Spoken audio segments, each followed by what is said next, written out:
Terre de Vin Magazine présente ce mois d'octobre un hors-série dédié au développement durable dans les vignobles d'Occitanie. Ce numéro parce que nous observons que ce grand vignoble d'Occitanie s'accroche à des objectifs de développement durable depuis plus de 20 ans. Aujourd'hui, on a voulu réunir les acteurs qui sont, je dirais, des coordinateurs de cette démarche, c'est-à-dire les 4 interprofessions d'Occitanie.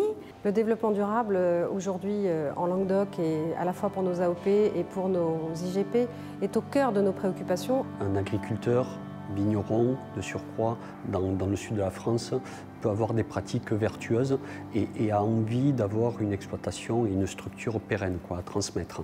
Durable, en fin de compte, c'est utiliser le sol, la terre et l'espace et pouvoir le léguer en bon état à nos générations futures. Pour imager la chose, il y a un proverbe qui disait « La terre, ce sont nos enfants qui nous la prêtent ».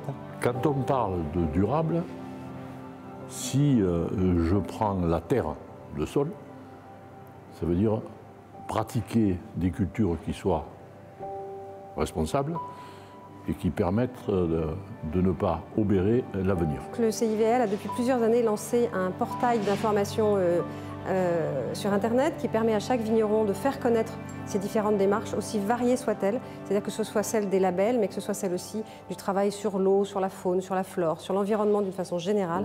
Donc nous avons ce portail d'information sur le développement durable. On est 5 ou 6 vignerons à être passés simultanément en bio. Ces vignerons, ça représente à peu près 150 hectares, donc c'est 10% de l'appellation Madiran. On a été un peu les précurseurs et si on ne l'avait pas fait de manière collective, on n'aurait jamais pu le faire, je crois, à l'échelle de nos petites et moyennes exploitations. Nous, notre outil de travail, c'est la terre, et on n'a pas envie de le galvauder ou de le détériorer. Donc on a mis en place des aides sur l'apport d'engrais organiques, de matières organiques, plutôt que d'engrais de synthèse, tout simplement. Voilà, ça a été la première des choses. Le bio est basé sur l'observation, sur la prise de décision rapide, et c'est le genre de choses qu'on peut faire que s'il y a une partie de recherche, une partie de développement et des accompagnements techniques, ce qu'on peut avoir nous grâce à notre technicien qui nous est dédié. C'était important de donner la parole au président Denis Cartier de la Chambre régionale d'agriculture, qui est porteuse du plan de filière. La Chambre d'agriculture, ce qu'elle a essayé de faire, c'est de construire le contrat et le plan filière avec la région. Embaucher des techniciens qui allaient aller dans les structures collectives ou des groupements d'employeurs pour des cas particuliers.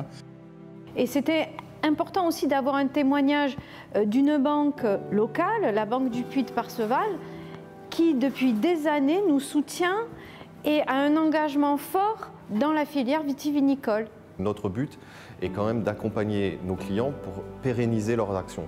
Donc la pérennisation de leurs exploitations passe désormais par le développement durable et par tout ce qui peut être en rapport avec des investissements agro-environnementaux. Aidé par l'ensemble des institutions de cette filière, c'était important de montrer ce qui se passe à l'échelle des caves particulières, des caves coopératives et des grands opérateurs du marché. Parce que lorsqu'on déguste une bouteille de vin, on ne voit pas toujours l'effort que font les petits vignerons, les moyens vignerons, les très grands vignerons pour améliorer leurs relations et leur préservation d'eux-mêmes, de leurs équipes, de l'environnement des consommateurs.